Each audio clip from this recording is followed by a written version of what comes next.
Man Sengguni sampean medal jawi lenggah pendapi kula nungsung werti lho. Man Sengguna sampeyan metu njaba lenggah pendopo duri sasana nyuwun werta lho. Menapa wikatos sing paman kepareng wambal bari putra sing ngandika kula patenggak Kurawa Werkudara Ngastina. Satriya Banjarjuna Dursasana man.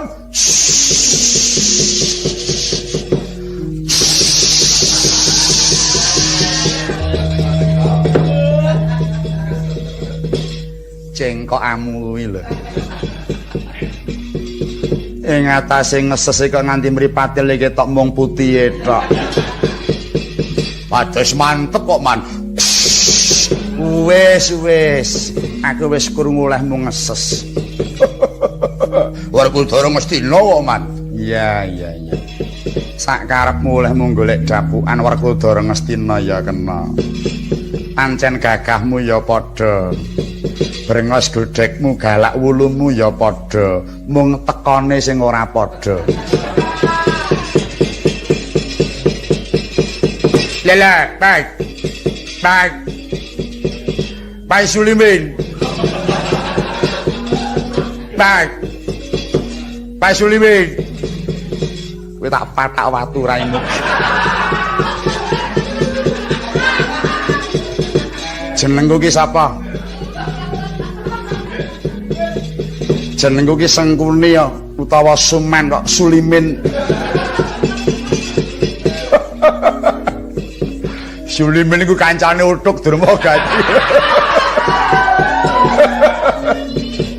Niki tak ketentu nek puteran niku lho, Mas. Lah, ya apa, Mas? Pentol dangun dak bodho niku, Mas. Kula kaciraken Herik Minakala. Kata-kala. Lho, karepmu piye? Hertoya mina iwak kala pancing. Weh, golek tembung dhewe. Nek kala ki pancing. Dadi kepangan Bathara Kala kepangan pancing. Dengkule amoh.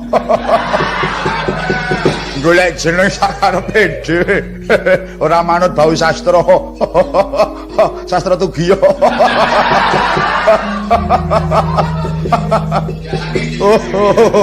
Wong edan telung demit lan. Minakata sing Singapura ki Minakata kok Minakala. Saya harus lain daripada yang lain kok, Bang. Ndeder dosa kowe. Ndeder wong rusak. Minakala lho. Wong edan iki. Engko rak terus dipopulerke Durmagati. Ditiru cah-cah kuwi. Kula Durmagati, Bang. Pak Sulimin. Kaya ngono kok dikai nyawa.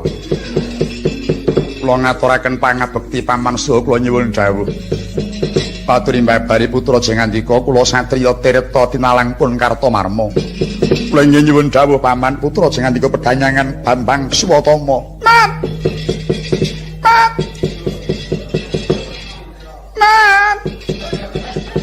Alam mani. Ngapa? Man Susuki. Nyong kowe iki adine Durmagati ya padha. Wis kowe iki ngangger ngelih jeneng sak karepmu dhewe. Menapa wiket tok sing pas akan. Iya, terusno. Tak enteni. Kula turi bari putra Jengandika. Ngandika kula man.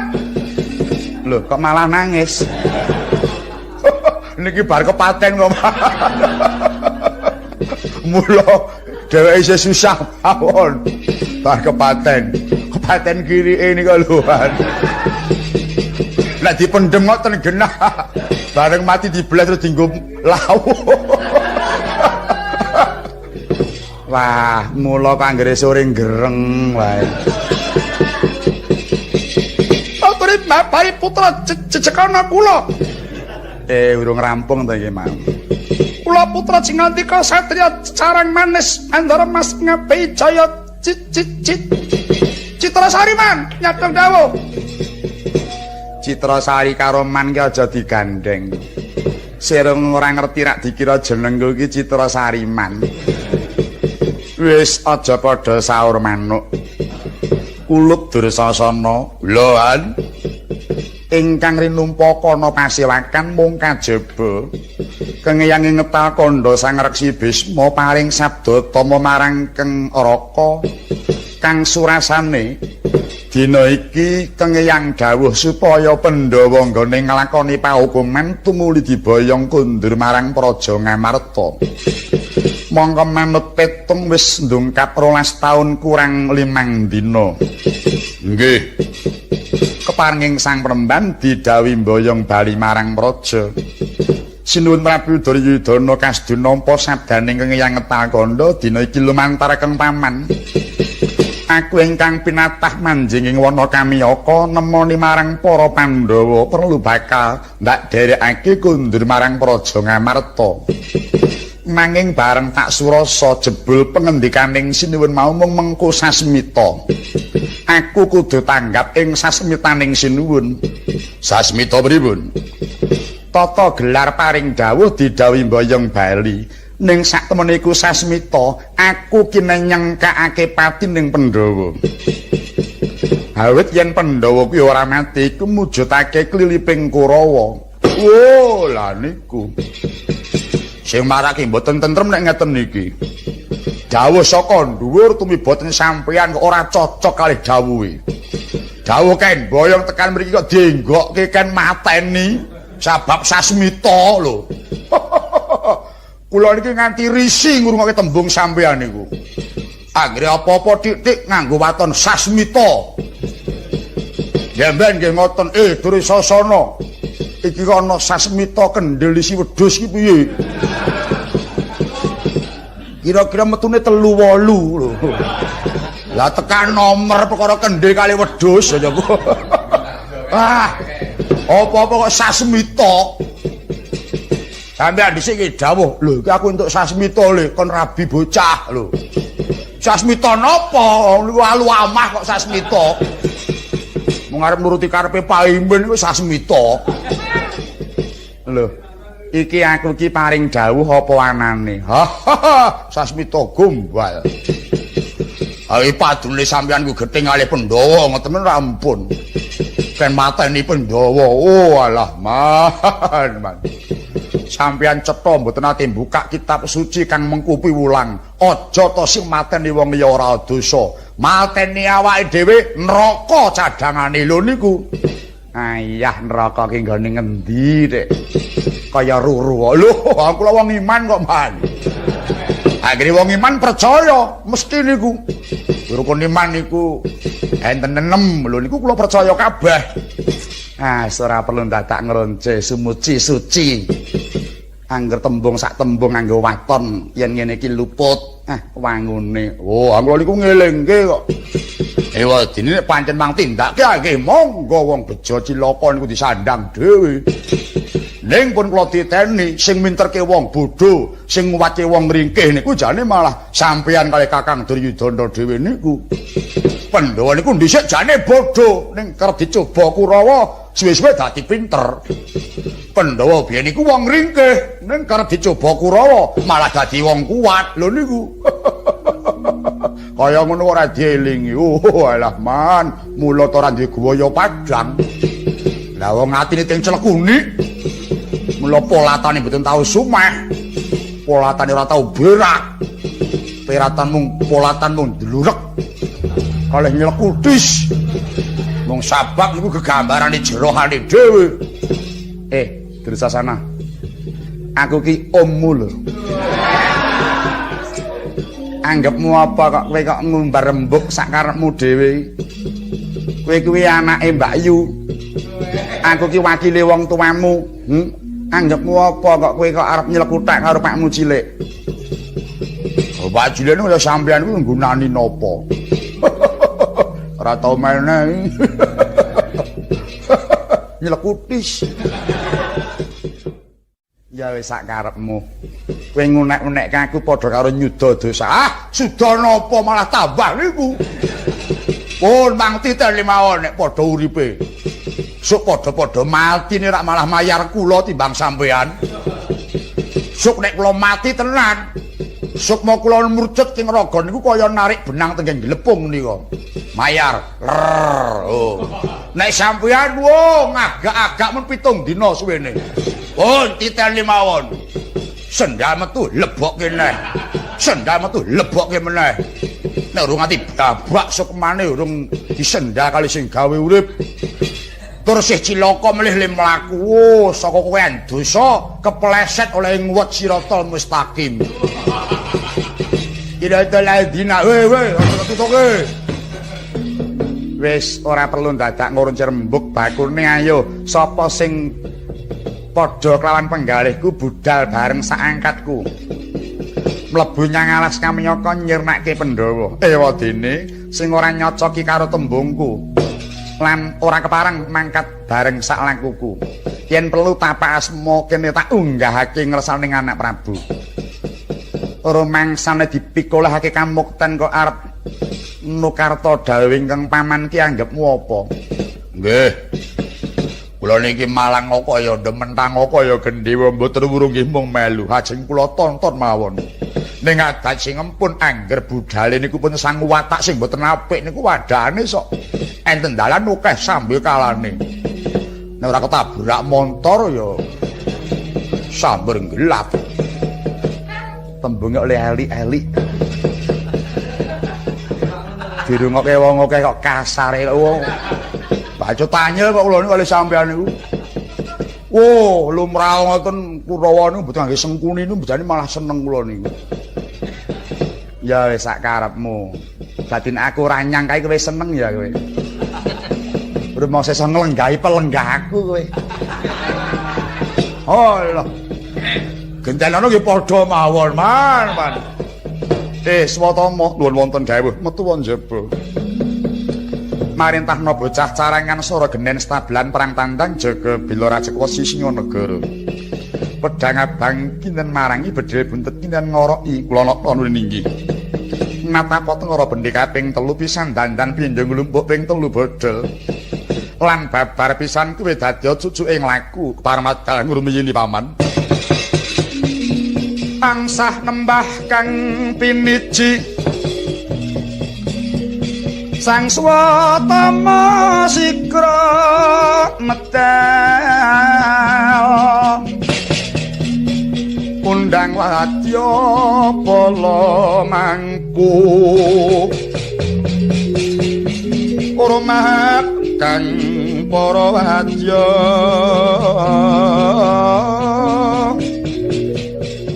anampi dawuhira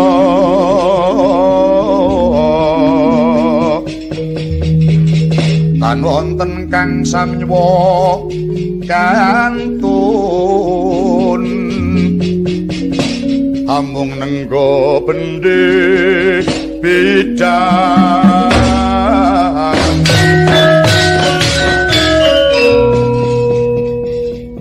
wis samapta sedaya para wadya bidaleng para Kurawa Cinandra panyayah manyar sasra bareng haneba.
Man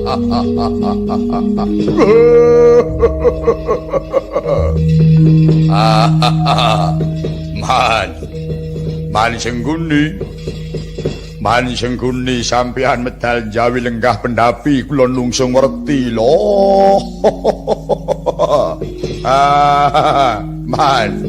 Man Sengguna sampeyan metu njaba lenggah pendopo duri sasana nyuwun werta lho.